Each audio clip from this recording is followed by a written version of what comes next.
पक्षानं त्यावेळी केलं, पण त्याची परतफेड त्यांनी कशी केली? 1 वर्षाच्या आत आईसाहेबांचा डिजिटलवर फोटो पण त्यांनी गायब केला. म्हणजे त्यांना आईसाहेबांना उद्घाटनाला तर बोलवायचं सोडा, पण त्यांचा फोटो पण सहन होईना झाला.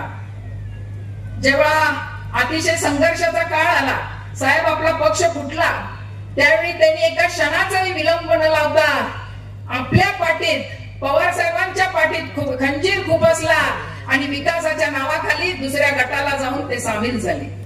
हा विकास म्हणजे काय केला त्यांनी? ट्रॉमा केअर सेंटर कुपेकर साहेबांनी आणलं होतं पाटणे फाट्यावरचं. 5 वर्षात तिथलं एकही वीट आपल्याला दिसत नाही, एकही प्रकल्प आणला नाही, एकही हॉस्पिटल आणलं नाही. एव्हीएस सारखी लढाई होती त्यावेळी एकदाही ते कुठल्या आंदोलनात दिसलं नाही. शिवाजी विद्यापीठाचं एक उपकेंद्र तुडीये भागात आलं होतं, पण स्वार्थासाठी त्यांनी ते उपकेंद्र शिनोळीला हलवलं आणि तेही ते सुरू करू शकलं नाही. प्रत्येक कार्यकर्त्याला खड्यासारखं बाजूला ठेवलं आणि मोठं काय केलं असेल तर एक कॉन्ट्रॅक्टर लॉबी मोठी केली.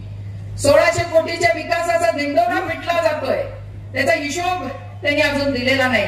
मला असं समजतंय की ते म्हणाले की 20 तारखेनंतर मी हिशोब देणार. काही गरज नाही 20 तारखेनंतर हिशोब देण्याची, कारण 20 तारखेला जनता तुमचा हिशोब चुकवल्याशिवाय राहणार नाही. ज्यांच्या एका वाक्यानं राज्याचं वारं फिरतंय ते पितृतुल्य आदरणीय पवार साहेब, सर्वच सन्माननीय व्यासपीठ, आज या एवढ्या बरगच्च व्यासपीठावरून भाषण करताना माझ्या मनात भावनांचा कल्लोळ उठलाय. आज माझ्या समोर स्वर्गीय कुपेकर साहेबांच्यावर प्रचंड प्रेम करणारा हा जनसागर आहे आणि माझ्या पाठीशी ज्यांची साथ कुपेकर साहेबांनी शेवटच्या श्वासापर्यंत सोडली नाही ते आदरणीय पवार साहेब माझ्या पाठीशी आहेत. 5 दशक 50 वर्ष एकही क्षण पवार साहेबांच्या पासून बाजूला नाही. निष्ठा म्हणजे काय असते त्याचं ज्वलंत उदाहरण फक्त कोल्हापूर जिल्ह्यात नाही तर अवघ्या महाराष्ट्र राज्यात ज्यांनी दाखवून दिलं ते आदरणीय पवार साहेबांची स्वर्गीय कुपेकर साहेबांची मैत्री. आज त्याच कुपेकर साहेबांच्या विचाराचा वसा आणि वारसा घेऊन मी तुमच्या समोर उभी आहे. 1991 मध्ये चित्रीच्या प्रकल्पाची मंजुरी घेण्यासाठी कुपेकर साहेब पवार साहेबांच्याकडे गेले. साहेबांनी मंजुरी दिली पण बजेट लागत नव्हतं. कुपेकर साहेबांनी आमरण उपोषणाचा एक घोषणा केली आणि पवार साहेबांनी एकही मिनिटाचा विलंब न लावता 60 लाख रुपयाचा चेक त्यावेळीचे अर्थमंत्री रामराव अधिक यांच्या हातून पाठवला आणि आपला चित्री सारखा प्रकल्प पूर्ण झाला. आज गडिंगला सुजलाम सुफलाम आहे ते फक्त आणि फक्त पवार साहेबांनी जी कुपेकर साहेबांना ताकद दिली त्याच्यामुळे आज आपण सगळे सोन्याचे दिवस बघत आहेत. आता भगिनींच्या डोक्यावरची घागर उतरली पाहिजे, त्यासाठी ज्यांनी उभं आयुष्य खर्ची घातलं, आयुष्याचे शेवटचे क्षण मोजत होते, त्यावेळी आम्हाला समजलं की या पाण्याशी त्यांचं नातं किती घट्ट आहे. जसलोकच्या रुग्णालयात जेव्हा त्यांच्या लक्षात आलं की आता आपण या आजारातून बाहेर पडत नाही, दादा व्हेंटिलेटरवर होते, त्यांनी एका कागदावर मला लिहून दिलं.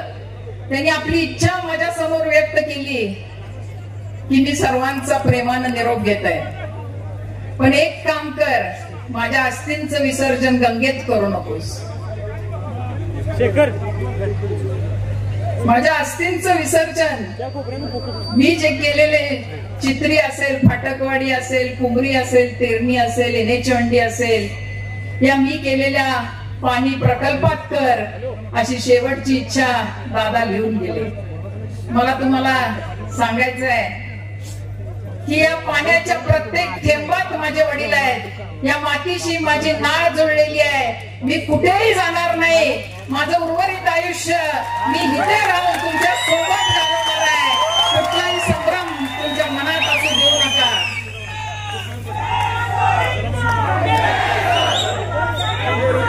गेल्या 2 वर्षात महाराष्ट्राच्या राजकारणात घडलेल्या घडामोडींचे आपण साक्षीदार आहात. इथं लोकशाही, आज जी लोकशाहीची दुर्दान उडाली ते तुम्हाला माहित आहे. निष्ठा आणि नीतिमत्तेला कुठेतरी मूठ माती देऊन लोकप्रतिनिधींनी आपले पक्ष बदलले.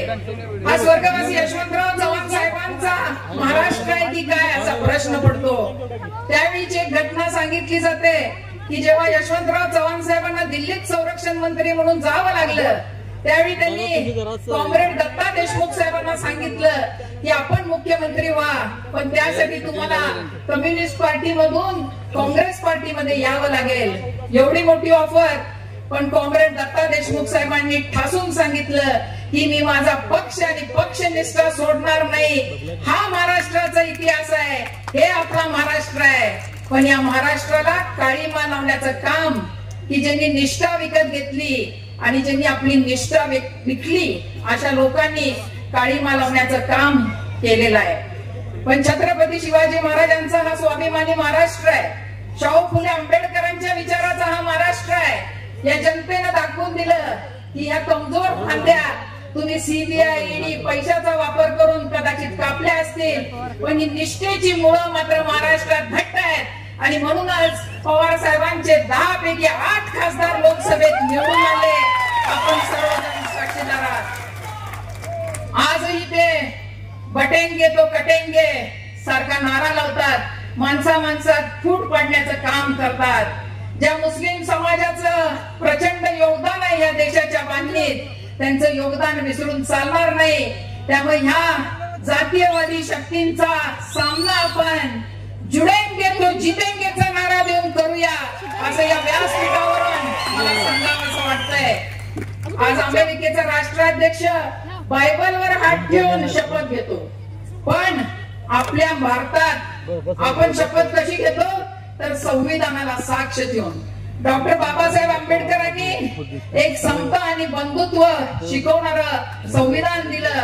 तुम्हाला आणि मला समान हक्क दिले, पण ते संविधान बदलण्याचं पाप किंवा तो विचार पण करणारं हे भाजप सरकार आहे. हे आता थांबवण्याशिवाय आपल्याला कुठलाही पर्याय नाहीये. आज शेतकरी असतील, महिला असतील, युवक असतील, कुठलाही घटक सुखी नाही आहे. या महायुतीनं एकही निर्णय हा शेतकऱ्यांच्या बाजूने घेतलेला नाही आहे. आज सरासरी 7 शेतकरी रोज आत्महत्या करतात. मराठवाड्यात रोज 7 आत्महत्या होतात आहे. 3-3 वर्षाच्या चिमुरड्यांवर बलात्कार या महाराष्ट्रात होतात. 2 लाख हक्काच्या नोकऱ्या आपल्या गुजरात मध्ये घालवण्याचं काम केलंय. युवकांच्या तोंडाचा घास काढून घेण्याचं काम या महायुतीनं सरकारनं केलंय. आज दिल्ली आणि गुजरात समोर लोटांगण घालणाऱ्या या महायुतीच्या सरकारला छत्रपती शिवाजी महाराजांचा महाराष्ट्र हद्दपार केल्याशिवाय राहणार नाही हा निर्धार आज आपण इथं करूया. आज अनेक केविलवाने प्रयत्न चालू आहे. लाडकी बहीण योजना हा त्यातलाच एक केविलवाना प्रकार आहे. एकीकडे तुम्हाला लाडकी बहीण म्हणायचं आणि दुसरीकडे आपण काय ऐकलं, जर काँग्रेसच्या रॅलीत आमच्या या बहिणी दिसल्या तर त्यांचे फोटो काढा, ते आम्हाला पाठवा, आम्ही त्यांची व्यवस्था करतो.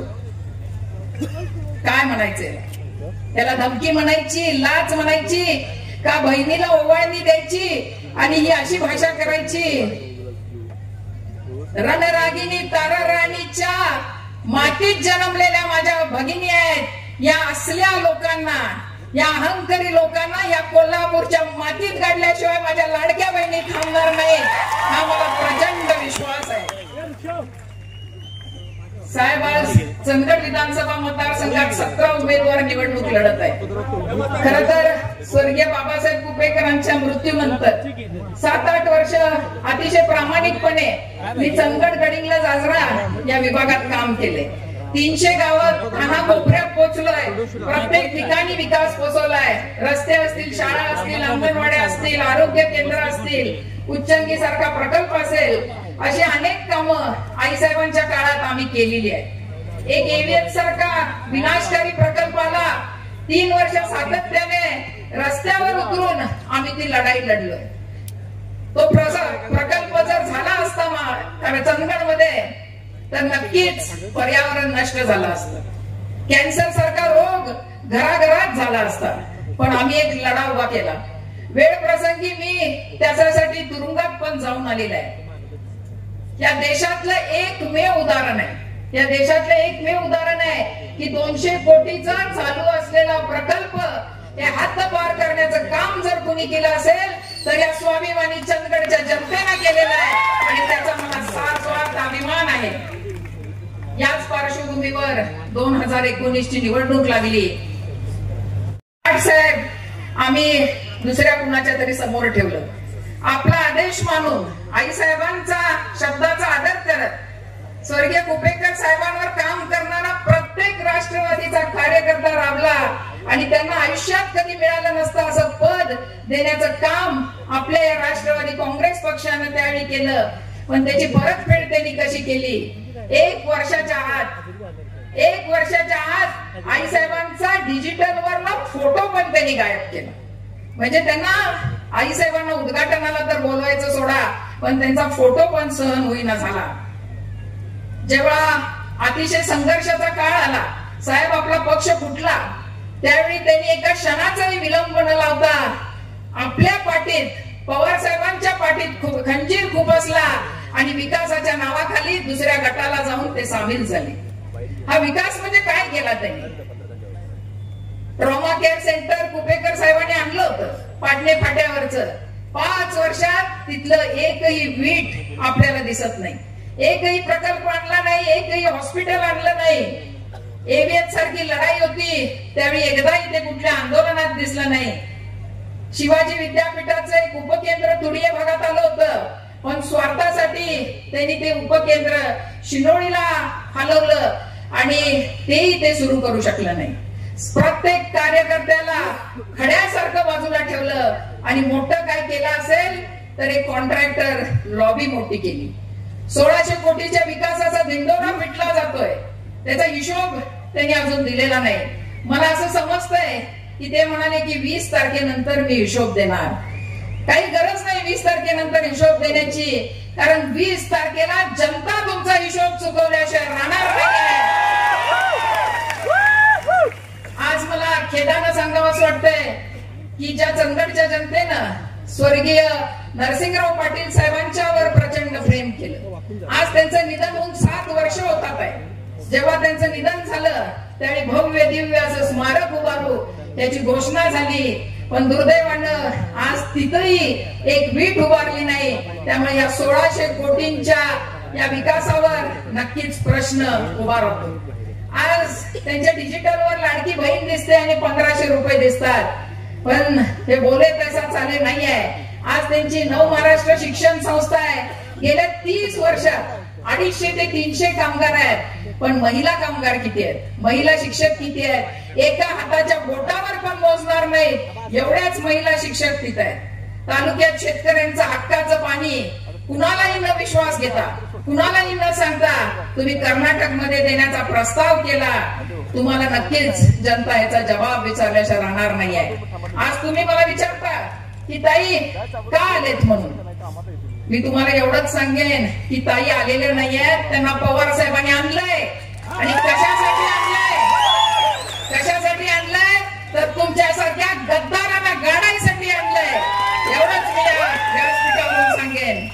आज दुसरे एक उमेदवार आहेत, त्यांनी काय मागणी केली असेल विकासासाठी चंदगडच्या? त्यांनी मागणी केली एअरपोर्ट पाहिजे चंदगडला. एअरपोर्ट नसेल मिळत तर हेलिपॅड द्या म्हणाले. हेलिपॅड कशासाठी तर प्रत्येकानं म्हणे हेलिकॉप्टर मधनं वर फिरायचं चंदगडच्या आणि शिवाजी महाराजांनी उभे केलेले गड किल्ले बघायचे. त्याला तिकीट लावायचं 1000 रुपये आणि त्या 1000 रुपयाच्या तिकिटातून जे काय पैसे येतील त्याचा महसूल गोळा करून चंदगडचा विकास होणार. तुम्हीच हिशोब करा किती वर्ष आणि किती तप लागतील. मी त्यांना दोष देणार नाही, कारण मुंबई ठाण्यात दुबईला राहून तिथल्या ग्रामीण भागाच्या प्रश्नांची उकल असणं अवघड आहे. त्यामुळं त्यांना दोष देण्यात काही अर्थ नाही आहे. पण त्याच्याबद्दल एवढंच सांगेन की सध्या ज्याचा उल्लेख अनेक वक्त्यांनी केला की चंदगडमध्ये प्रचंड मोठ्या प्रमाणात दडपशाही चालू आहे, दडपण आणतात आहे, गुंडागिरी चालते. आज ह्या व्यासपीठावरून मी सांगेन की आदरणीय पवार साहेबांच्या आशीर्वादानं व स्वर्गीय कुपेकर साहेबांच्या आशीर्वादानं त्यांची लेख आज मी तुमच्या प्रत्येक क्षणात सोबत आहे. आणि ही दादागिरी आम्ही खपवून घेणार नाही. जरी दादागिरी तुम्ही केली तर या चंदगड विधानसभा मतदारसंघात ताईगिरी म्हणजे काय असते हे दाखवल्याशिवाय मी राहणार नाही. या निवडणुकीच्या मैदानात आम्ही काही विकासाचा दृष्टिकोन घेऊन उतरलेलो आहोत. दळणवळणाच्या सुविधा असतील, प्रत्येक गावात एसटी असेल, जसं गडिंग्लज मध्ये आहे तसं चंदगड मध्ये आपल्या हक्काचं एक 100 खाटांचं हॉस्पिटल आपल्याला पाहिजे, एक कॅन्सर हॉस्पिटल आपल्याला पाहिजे. अनेक मुलांचे प्रश्न प्रलंबित आहेत. मुलं मुली शिकतात आहे, त्यांना मेडिकल कॉलेज पाहिजे, इंजिनिअरिंग कॉलेज पाहिजे, पॉलिटेक्निक कॉलेज पाहिजे, त्यांच्या हाताला उद्योग पाहिजे. इथं मोठ्या प्रमाणात काजू होतोय, रताळी होतात, बटाटे होतात. साहेबांच्या मार्गदर्शनाखाली नक्कीच अशा औद्योगिक प्रकल्प आपल्याला चंदगडमध्ये आणायचे आहेत. हॉटेल व्यवसाय असेल, इथं गड किल्ले आहेत, निसर्ग आहे. नक्कीच मोठ्या प्रमाणात हॉटेल जर इथं आली, इंडस्ट्री आली तर आपल्या अनेक तरुणांना रोजगार मिळेल. इथं महादेव कोळी समाजाचा एक प्रलंबित प्रश्न आहे, बऱ्यापैकी आम्ही सोडवलाय. पण साहेबांच्या आशीर्वादाने त्या समाजातल्या प्रत्येकाला त्याच्या जातीचा दाखला मिळेल ही व्यवस्था आम्ही नक्की करू. आज जनतेने ठरवायचं आहे की आपल्याला कुठलं सरकार पाहिजे. आपल्याला निष्ठावंतांचं सरकार पाहिजे की गद्दारांचं सरकार पाहिजे. एक संयमी सुसंस्कृत नेतृत्व हवंय की 50-50 खोक्याला विकलं जाणारं नेतृत्व हवंय. आज ज्यांनी जन आंदोलन करून 353 असेल, 436 असेल अशी कलमं स्वतःवर घालून घेऊन खटले चालवले ते नेतृत्व हवे आहे की ज्यांच्यावर 302चे आरोप आहेत, असं नेतृत्व पाहिजे. हे आपण ठरवायचं आहे. निर्णय तुमचा आहे. हा मतदारसंघाचं भविष्य सुरक्षित कसं करायचं हे ठरवणारी, या विकासाची दिशा ठरवणारी ही निवडणूक आहे. मला खात्री आहे की चंदगडची जनता सुज्ञ आहे, स्वाभिमानी आहे आणि त्यांच्या या चंदगड गडिंग्लज आजाराच्या रक्तात निष्ठा आहे. त्यामुळे तो योग्य तो निर्णय घेतल्याशिवाय ही जनता राहणार नाही. साहेब, मला अनेक अलीकडे मुलाखती होतात आणि मला पत्रकार विचारतात, शेवटचा प्रश्न असतो, ताई तुम्हाला वडिलांची आठवण येते का? मला समजत नाही त्या प्रश्नाचं उत्तर मी कसं देईन. त्यांना कसं सांगू की दादा तुमची प्रत्येक क्षणाला आठवण येते. या संघर्षात नक्कीच तुमची कमी मला भासते. पण तुम्हाला खरं सांगते आज बंधू आणि भगिनींनो, आज साहेब इथं आले, मला प्रत्यक्ष माझे वडील आल्याची जाणीव इथं झालेली आहे. त्यामुळं मी फक्त साहेबांना जाता जाता एवढा विश्वास देईन की सरसेनापती प्रतापराव गुजरांच्या बलिदानानं पवित्र झालेल्या मातीत साहेब आम्ही तुम्हाला विश्वास देतो की महाराष्ट्रात पहिला गुलाब जो पडेल तो आपल्यावर चंदगड विधानसभा मतदारसंघात पडेल. माझं चिन्ह आहे तुतारी वाजवणारा माणूस आणि ईव्हीएम मशीनवर वरून 2 नंबरला विजयाची खूण आहे, लक्षात ठेवा. 2 नंबरला माझं तुतारी एक चिन्ह असणार आहे. आपण सगळ्यांनी मला आशीर्वाद द्यावा एवढी विनंती करते व माझं मनोगत संपवते. धन्यवाद. धन्यवाद.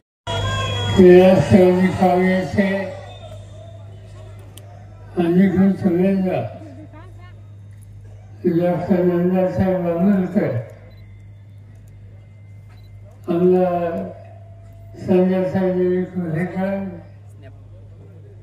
जिल्ह्याच्या पक्षाचे अध्यक्ष फाशी, विजय देवी साहेब, रेखाचे हस्तगी, समाजराव देसाई, रामराजे कुठेकर, अमर चव्हाण, शिवप्रसाद सिंह, विष्णुकांत केसरकर, फाशी, बाबूराव हरगणकर, व्यासपीठाचे अन्य सगळे सहकारी आणि उपस्थित बंधुभगिनी. मला यायला इथं उशीर झाला आणि त्याचं कारण इचलकरंजीला पाऊस मोठ्या प्रमाणात आला. हेलिकॉप्टर उद्याची शक्यता नव्हती आणि त्यावेळेला नाईलाजाने थांबावं लागले. पावसामध्ये आम्ही सभा केली आणि फार सांगितल्यानंतर चैतन्य यायचं काम केलं. मला आनंद आहे की आज या ठिकाणी मला यायचा. आणि त्याचं कारण आहे महाराष्ट्रामध्ये अनेक वर्षांनी सार्वजनिक जीवनात काम करतो. या अनेक वर्षामध्ये अनेक जीवाभावाचे नृत्य दिसते. लोकांच्या प्रश्नाच्यासाठी, महाराष्ट्राच्या हिताच्यासाठी काही पावले टाकावी लागतात, निर्णय घ्यावे लागतात. आणि ते घेण्याच्यासाठी तुम्हाला उत्तम सहकार्य मिळाले तर तुम्ही भाग्यवान आहात. आणि त्या भाषेवर मी भाग्यवान आहे की मला बाबासाहेब कुलकर्णीच्या सारखं व्यक्ती दुःख एकाच गोष्टीचं आहे की आम्हाला लोकांना सोडून ते लोक गेले. गेले तरी मला पूर्ण वाटते की त्यांचं कोल्हापूर जिल्ह्यावर फेर होतं. आणि चंद्रगडचं नाव काढलं ते प्रकारचा समाजाचा संस्कार त्यांच्या चेहऱ्यावर दिसत. आज बाबासाहेब नाही, आम्हाला वाटायचं नाही की हा गांधी गांधी तुमचे चालू केले. संध्यादेवी फुलेकर त्यांची इच्छा नसताना सुद्धा आम्ही लोकांनी त्यांना आग्रह केला की बाबासाहेबांची गांधी साहेबांची जबाबदारी नेत्याने तुमच्या दिली आहे. त्या काळामध्ये त्यांनी आमचं ऐकलं. तुम्ही लोकांनी त्याला मदत केली. पण बाबासाहेब या पद्धतीने काम करत, त्या गतीने काम करायचं असेल तर इथं विचारी भक्तान आणि लोकांची बांधिलकी ठेवणार असं व्यक्ती असलं पाहिजे. आणि अशा व्यक्ती असलं पाहिजे ही भावना आम्हाला लोकांच्या मनात असते. आणि आम्हाला सगळ्यांच्या समोर डॉक्टर नामदासांचं निर्माण. आणि मला आनंद आहे की त्याच्यामध्ये त्यांनी लक्ष घालावं अशा प्रकारची अपेक्षा. आणि नंदासाईच्या समोर बोलून दाखवल्याच्या नंतर त्यांनी या ठिकाणी येऊन कामाची सुरुवात केली. आणि आज या ठिकाणी लोकांची उपस्थिती हजारोच्या संख्येने असली की पाहिल्यानंतर माझी खात्री नाही की जी निवड आम्ही लोकांनी केली तिच्याची उत्तर निवड दुसरी कोणी असू शकत नाही. अशा निर्णयाच्या भाषेवर तुम्ही लोकांनी राहिलं पाहिजे. आज लोकसभेची निवडणूक होऊन गेली. देशामध्ये मोदी साहेबांना काही वेगळं करायचं होतं. त्याच्यामध्ये नंदासाहेबांनी भाषणात केलं. डॉक्टर बाबासाहेब आंबेडकरांनी या देशाला एक घटना दिली आणि त्या घटनेने देश एकसंघ ठेवलं. हे महत्वाचं काम केलं. पण ज्यांच्या हातामध्ये दिल्लीची सत्ता त्यांच्या मनामध्ये काहीतरी दुसरा विचार होता. त्याच्यासाठी संविधानाच्या होते त्याला धक्का देता येईल किंवा त्याच्यामध्ये काही बदल करण्याची असे विचार देशाच्या प्रधानमंत्र्यांच्या मनात आले असावे. आणि त्याचे कारण त्यांनी मागणी केली की मला 400 खासदार याची आवश्यकता. जे सामान्य असतात तो भावनेचे 300 खासदार असते तरी ते चालू शकतो. पण देशाची घटना बदलायची असते तर 350 त्यांनी चालत नाही. त्याला ही खासदाराची गरज असते. आणि ज्या अशी नरेंद्र मोदी पुन्हा 400 खासदारांची भाषा हे त्यांच्या मनामध्ये सामान्य माणसाचा अधिकार असलेली ही बाबासाहेबांची घटना त्याच्यामध्ये काहीतरी दुरुस्ती करण्याचं जाम त्याच्यावर असावा ही चिंता लोकांना होती. आणि महाराष्ट्राच्या देशाच्या जनतेसमोर हे ठेवलं. आणि तुला लोकांना मला धन्यवाद द्यायचे की मोठ्या संख्येनं आम्हा लोकांचे खासदार ते निवडून दिले आणि मोदी साहेबांचा गाव हाणून व्हावा यासाठी या देशाची जी इच्छा होती त्याच्यामध्ये आम्हा लोकांना येत नाही.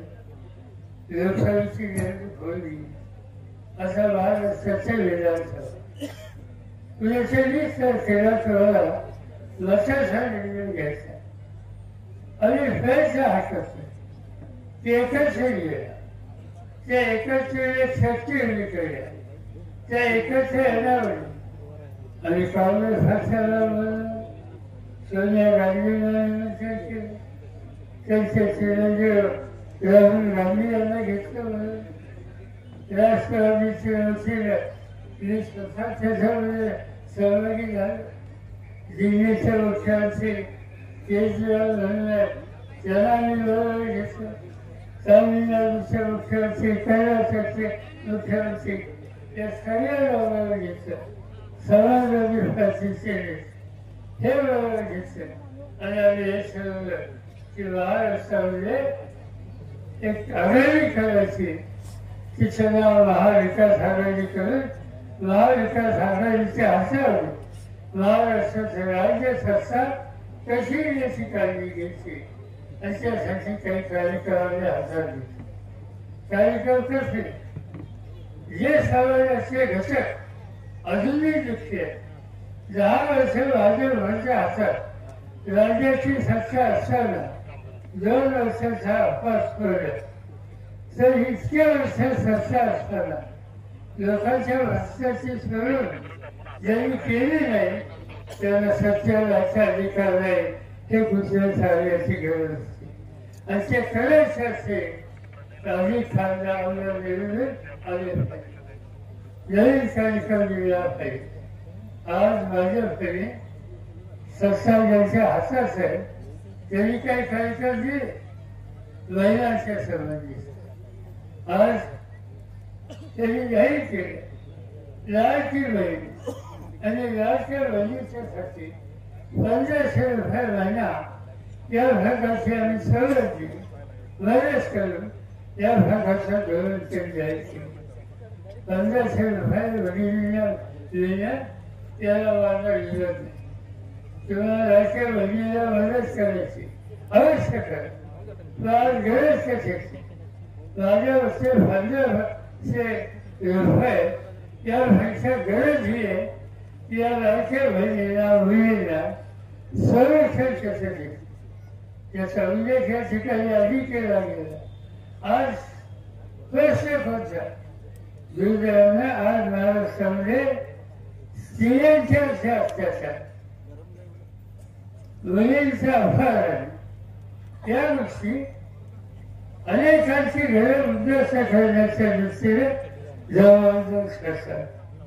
युतीवाल्यांचं राज्य त्यांच्या काळामध्ये महिलांचा अत्याचार सर्वात जास्त झाले.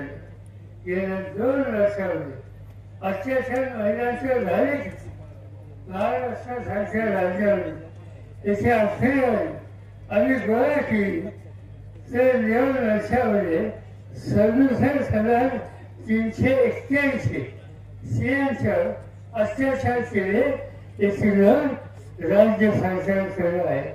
याचा अर्थ दर एका तासाला 5% येतात मुलींच्या अत्याचाराच्या संबंध. राज्यामध्ये 64,000 महिला आणि मुली बेभत्स आहेत. आज 64,000 मुलींचा स्रोत येण्याच्यासाठी हे राज्य सरकार अभयचे आहे. जे या राज्यामध्ये 64,000 मुली गायब असतात त्याची नोंद सापडत नाही. बेभत्स असतात ते काय मुलींची काळजी घेणं कशी लाडकी बहीण ते लाडकी बहीण वगैरे सगळ्या गोष्टी त्याच्यात नाही. त्यांनी काही झालं तर आम्हाला या राज्यामध्ये आमच्या वडिलांची आमच्या बहिणींची प्रतिष्ठा आणि त्याच्या सर्व याच्यामध्ये चंद्र असू शकत नाही आणि ते काम ज्यांचे असं स्वच्छ आहे ते करू शकत नाही त्यामुळे त्यांच्या विचाराला करणार नाही हा निकाल घ्यायचा पाहिजे असं घ्यायचं असेल ते शेवटी महाविकास आघाडी हाच पर्यंत घेतला पाहिजे दुसरा वर्ग आहे आणि तो म्हणजे या देशामध्ये तरुण पिढीचा आज काही दिसते आपल्याला सर्वांच्यामध्ये शिक्षणाचा प्रसार वाटतो त्याच्यामध्ये आनंद अनेक ठिकाणी शाळा कॉलेज या संस्था आपण उभ्या केल्या अनेक लोकांना शिक्षणाची सुविधा दिली आणि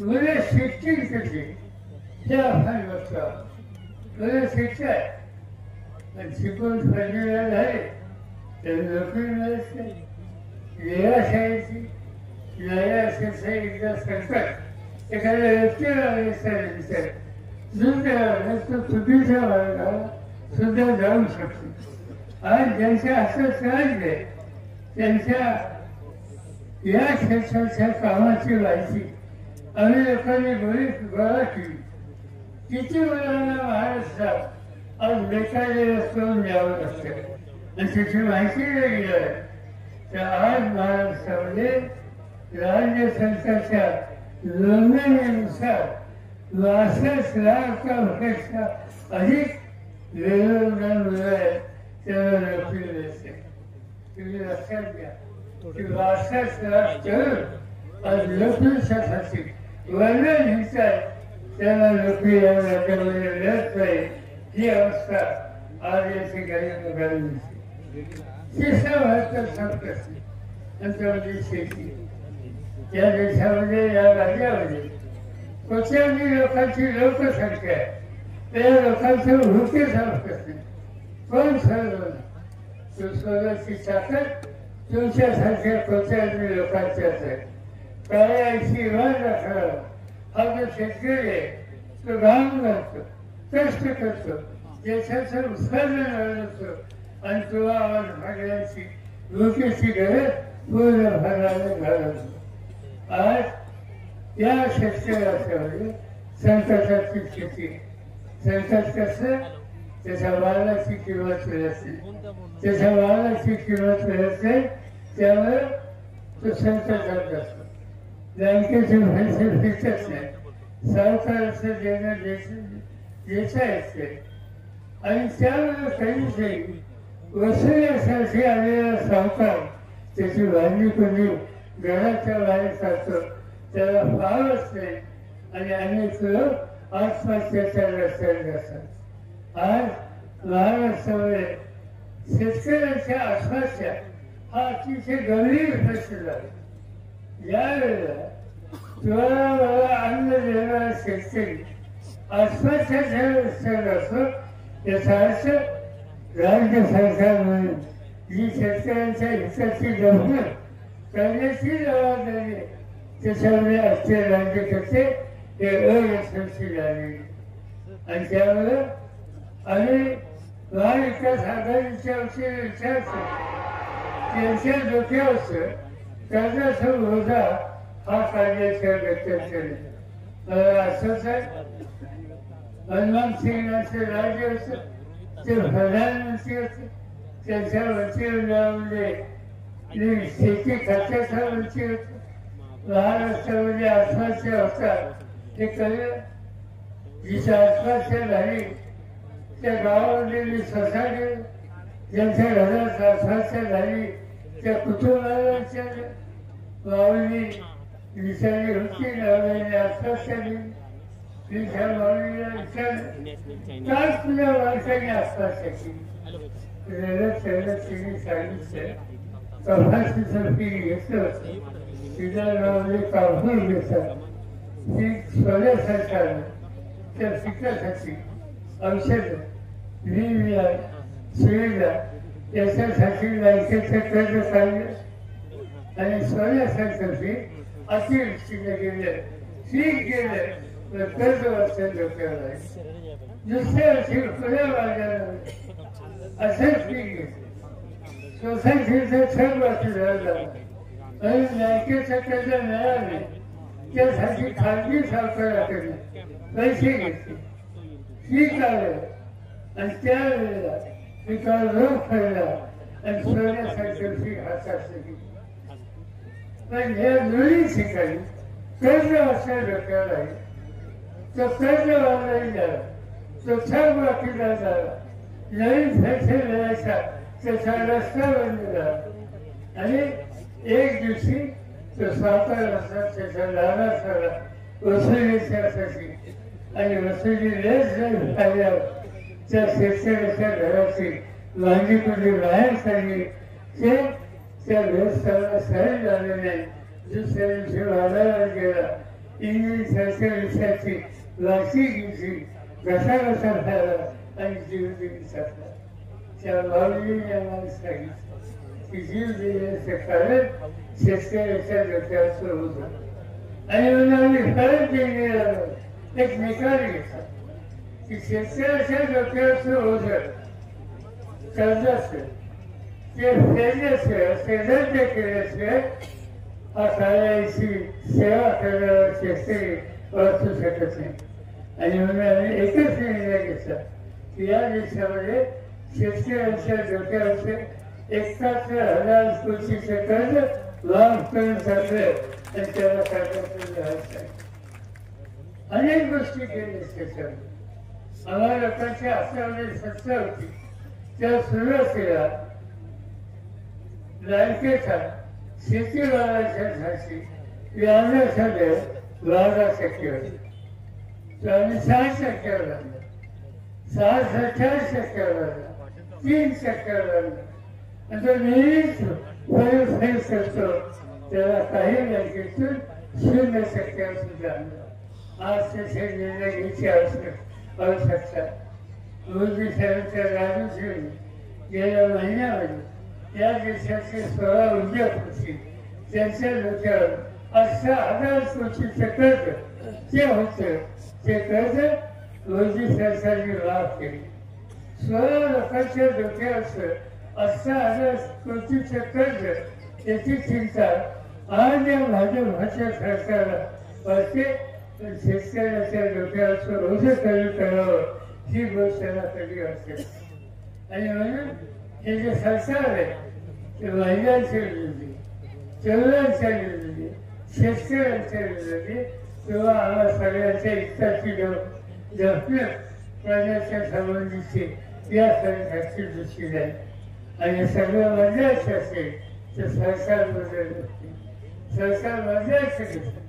सरकार बदलायचं एकाच मार्ग, उद्या मतदानाच्या दिवशी मतदानावर जायचं आणि महाविकास आघाडी लंडादेवीची जी खून आहे तुकराजी पक्षाला माणूस त्या माणसाच्या तुकराजी पक्षाला माणसाच्या समोरचं वचन दाबायचं आणि त्या ठिकाणी तुमच्या साक्षीवर हे सरकार बदलण्यासाठी मतदान लंडादेवीचं फाशी सुरू करायचं हे काम उद्याच्या निवडणुकीमध्ये सुरुवात करावं.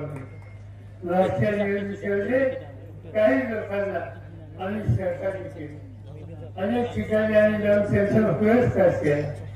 पण या लोकांना आमच्या आमच्या लोकांनी निवडून दिले. निवडण्याच्या दिवसात आमची अपेक्षा होती की संजय देवींनी त्यांच्या नावाची सूचना केली, त्यांचा सन्मान लागतील. बाबासाहेब कुलकर्णी यांनी या भागाचं नेतृत्व केलं. लोकांच्या भविष्याची आयुष्य असे अखंड प्रयत्न केले, त्याचा सन्मान केली. आणि बाबासाहेबांना मानणारे तुमच्यासाठी लाखो लोक आहेत किंवा सगळ्यांच्या सुखदुःखाची ते सहभागी होतील. या सगळ्या अपेक्षा तुमच्या माझ्याच्या सगळ्यांच्याकडे होत्या. पण प्रत्येक समाजाने राजे फाशी काय की आणखी काय लोक एक तुम्हाला आम्हाला सोडून गेले, स्वार्थाचं काम करायला लागले, तुमच्या दुःखाचं दुर्लक्ष करायला जे ज्यांना मोठे केले ज्याला तुम्ही शक्ती दिली ते सुद्धा देत असतील, तुमची फसवणूक करत असतील तर अशा फसवणूक करणाऱ्या लोकांना शिक्षा द्यायची असते आणि ती शिक्षा द्यायची असेल ते एकच काळ उद्याच्या वसंतदार दिवशी राजस्थानला 100% पराभूत करा आणि नंददेवीच्या हाताने हीच विनंती या ठिकाणी करतो आणि पुढच्या सभेला जाण्यासाठी किंवा सगळ्यांची परवानगी घेतो तेवढंच या ठिकाणी सांगतो. माझी एकच माझी काही अपेक्षा नाही की आज जन्मखाई त्या तुमच्या माझ्या सगळ्यांच्या कन्या आणि त्यासाठी तुम्ही त्यांच्या भाषेशी कायम राहा. मी सुद्धा एका भाग द्या भाषा ठरवली भाषा सरकारच्या ठरवली तिथे आश्चर्य वाटतात हे मी पाहिलेले आणि तेच चित्र जनसंख्यामध्ये जनसंख्या विभागात आम्ही बघतो आणि त्यावर तुमची माझी सगळ्यांची नोंद त्या मुलीच्या पाठीशी तिच्या सुखदुःखाची सर्व माझी खात्री आहे की तुमच्या माझ्या कसल्याही अडचणीच्या काळात ही आपली मुलगी आपल्या पाठीशी राहील त्या भागासाठी अभ्यास केली त्यासाठी तिला विजय करा ही पुन्हा विनंती करतो आणि आपल्या सगळ्यांची